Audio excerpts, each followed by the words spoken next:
Buenas tardes, somos el grupo número 4, integrado por Elvin Uriel Flores, Pedro David Centeno, Christopher Francesco Herrera y su servidor Argel Blandón. Vamos a hablar sobre lo que son el patrimonio del Estado. Sabemos que el Estado está compuesto por un número de administraciones públicas, por así decirlo, que cada una ejerce una función específica. Estas administraciones públicas, para poder desarrollarse y para poder ejercer su función, necesitan medios materiales y económicos, los cuales recaudan a través de sus mismas gestiones, por así decirlo. Para esto hay un régimen jurídico que las rige, o sea, hay una ley que las rige. Con respecto al patrimonio del Estado, el patrimonio está constituido por derechos y acciones que lo vuelven titular, ya que el Estado es una persona jurídica desde el punto de vista de las leyes. Sumado a esto, también tiene obligaciones y tiene derechos. Los bienes y derechos, recursos e inversiones son los elementos constitutivos de la estructura social como resultado de la actividad normal que ha acumulado el Estado. Estos son los patrimonios. Los elementos pueden ser dos, activos y pasivos. Los elementos activos están constituidos por bienes y derechos y los elementos pasivos están constituidos por cargas y obligaciones, como una persona ante la ley. También los elementos del patrimonio se perciben como un conjunto de bienes, recursos e inversiones, ya lo había mencionado. Se valoran económicamente y son afectados a una finalidad pública de interés general, que forman una unidad de la cual el Estado o entidad pública creada por él son titulares. Bueno, deben considerarse como bienes patrimoniales aquellos bienes que se mantienen en su patrimonio administrativo única y exclusivamente por razones de su rendimiento económico y por las garantías que tal inversión económica supone. Bienes que las entidades administrativas poseen como instrumentos para el desarrollo de actividades que no obstante por su utilidad pública están sometidos en bloqueos de formas de derecho privado. Bienes que a pesar de estar en efecto de servicios públicos, se regulan en un régimen jurídico positivo, esencialmente análogo en la propiedad civil, que en la falta de regla expresa deben entenderse que la titularidad administrativa está suficientemente garantizada con un régimen de propiedad civil. Sistemas de regulación, partiendo de la ley número 40, ley de municipios, que en el artículo 7 establece competencias que tiene el gobierno municipal tendrá. Asimismo, en el título 5 de Economía Municipal, capítulo 1, habla sobre el patrimonio municipal, que en el artículo 42 refiere en un patrimonio en los municipios que están constituidos por los bienes municipales públicos particulares, así como los ingresos que perciba cualquier título de derechos y obligaciones y las acciones que posea. Son bienes públicos municipales los destinados a uso o servicio en toda población. Los bienes particulares municipales, aquellos cuyo uso está limitado por las normativas de las autoridades municipales. En el artículo 43, en el mismo cuerpo de la ley, manifiesta que los bienes públicos municipales son inalienables, inembargables e imprescriptibles y que están sujetos por un tributo alguno. El reglamento que presenta la ley determina a los aspectos de naturaleza registral que identifica que los bienes de dominio público municipal, los bienes particulares municipales se rigen en las normas de derecho común. Los municipios no podrán donarles salvo a entidades públicas o asociaciones privadas sin fines de lucro para las ejecuciones de proyectos o programas de desarrollo económico social con la aprobación del Consejo Municipal y de conformidad con la presente ley. En el artículo 44, los terrenos ejidales son propiedad municipal de carácter comunal. Podrá ser objeto de arriendo, pero no de enajenación. La utilización para determinar por el Consejo Municipal respectivo de conformidad con la ley sobre esta materia dicta que el artículo 45 es el patrimonio de los municipios.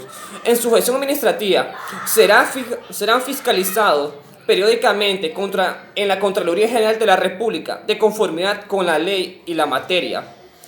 Igualmente, en el artículo 438, en Ley de Propiedad de los Servicios Públicos, se refiere en su artículo 2 sobre las finalidades de la ley. Dentro de estas se encuentra: A. Proteger el patrimonio del Estado. B. Establecer mecanismos que permitan el ejercicio adecuado para la transparencia de la función pública.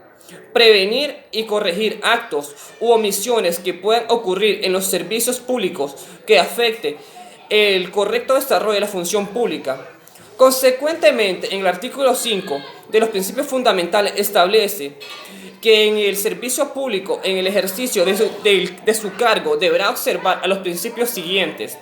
La probidad indica una conducta recta, honesta y ética en el ejercicio de la función pública, en la correcta administración del patrimonio estatal. Patrimonio del Estado: todos los activos y bienes del Estado, muebles e inmuebles, tangibles o intangibles, valores, documentos o instrumentos legales que acrediten la propiedad o derechos sobre dicho bien, se encuentran dentro o fuera del territorio nacional. También está que es la declaración patrimonial, informe que rinde el servicio público a ministerios de la Constitución y de la presente ley ante la Contraloría acerca de sus bienes o los que su cónyuge, acompañante de unión, hecho estable, hijos o hijas menores de edad o estén bajo su responsabilidad legal. Bueno, eso sería todo. Buenas tardes, mi nombre es Edwin Uriel Flores Peralta y les estaré hablando sobre los deberes de los servidores públicos.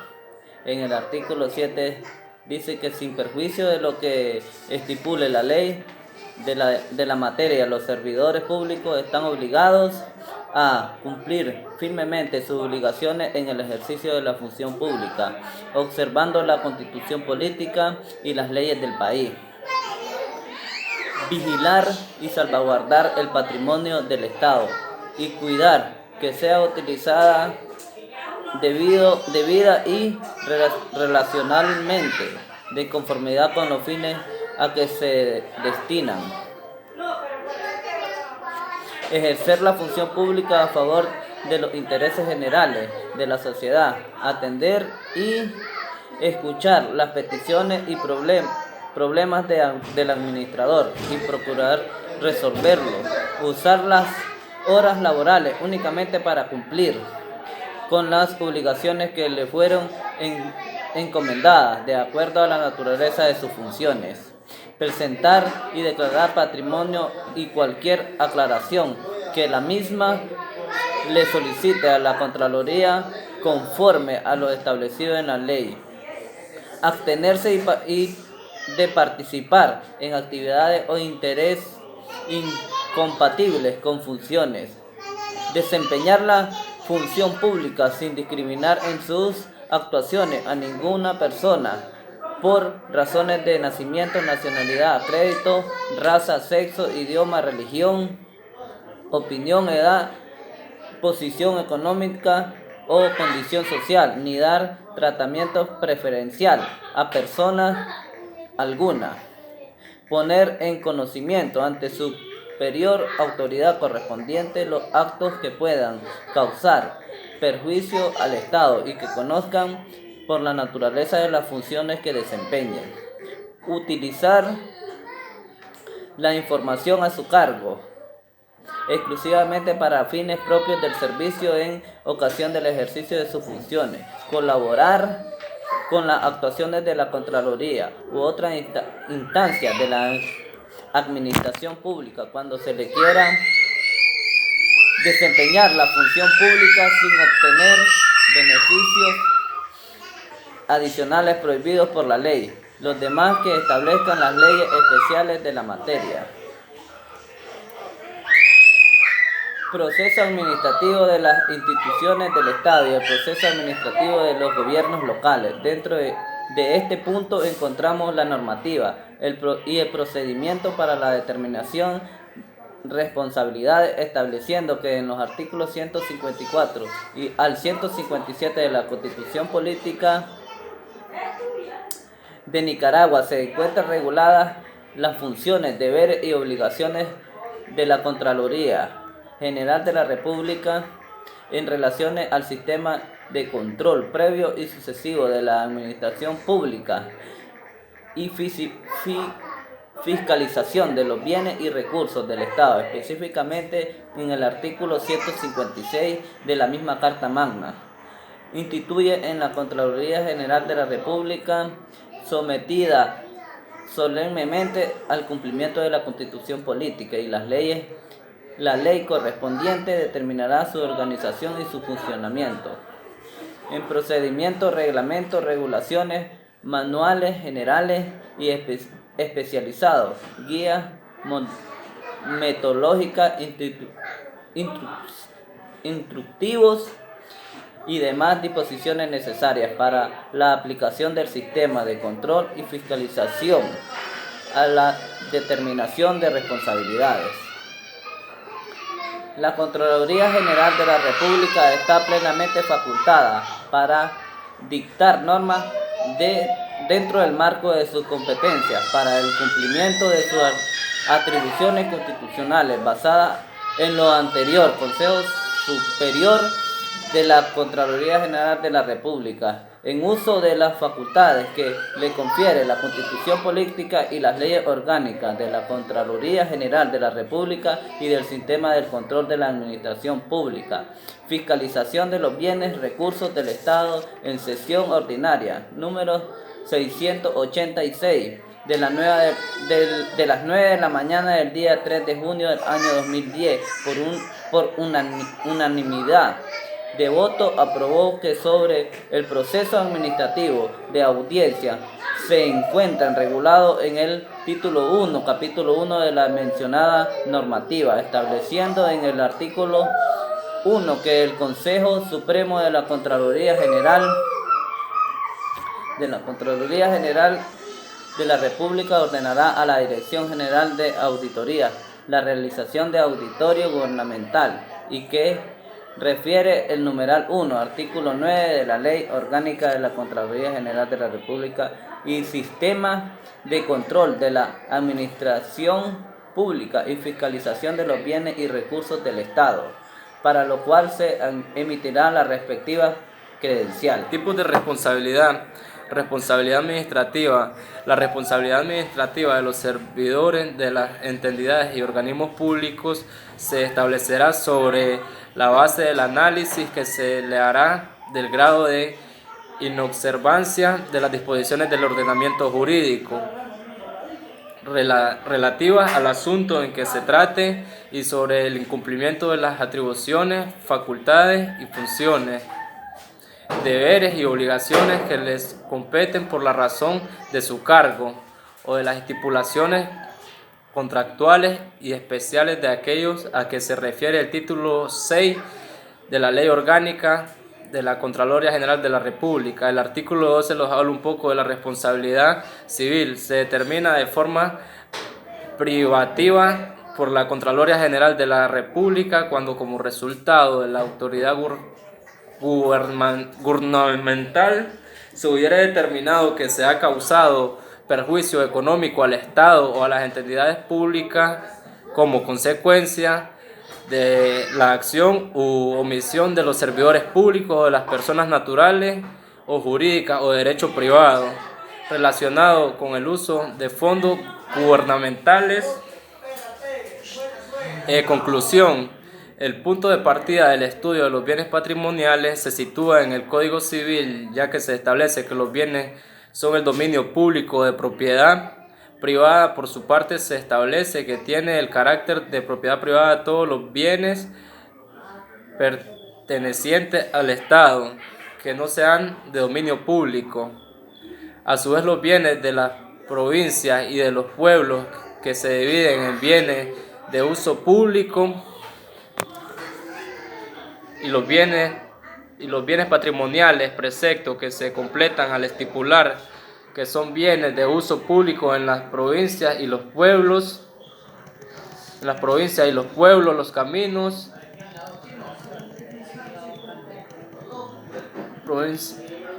de los pueblos, los caminos,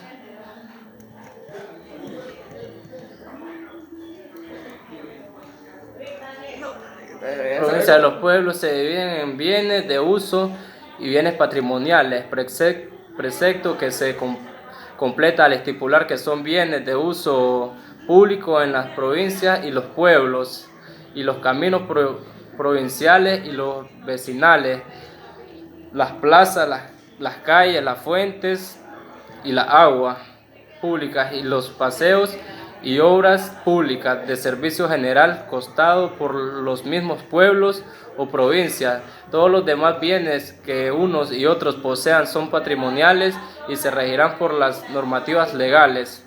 Son bienes y derechos de dominio privado patrimoniales los que, siendo de titularidad de la administración pública, no tengan el carácter de maniales. En todo caso, tendrá la consideración de patrimonio de la Administración General del Estado y sus organismos públicos los derechos de arrendamiento, los valores y títulos representativos de acciones y participaciones y el capital de sociedades mercantiles o de obligaciones emitidas por estas, así como contratos de futuros y opciones cuyos activos subyacentes esté constituido por acciones o participaciones en entidades mercantiles, los derechos de propiedad incorporal y los derechos de cualquier naturaleza que se deriven de la titularidad de bienes y derechos patrimoniales. Él regirá de adquisición, administración, defensa y enajenación de los bienes y derechos patrimoniales. Será el previsto en esta ley y las disposiciones que desarrollen o complementen. Supletoriamente se aplicarán las normas del derecho administrativo en todas las cuestiones relativas a la competencia para adoptar los correspondientes actos y al procedimiento que debe seguirse para ello. Las normas del derecho privado en lo que afecte a los restantes aspectos de su régimen jurídico.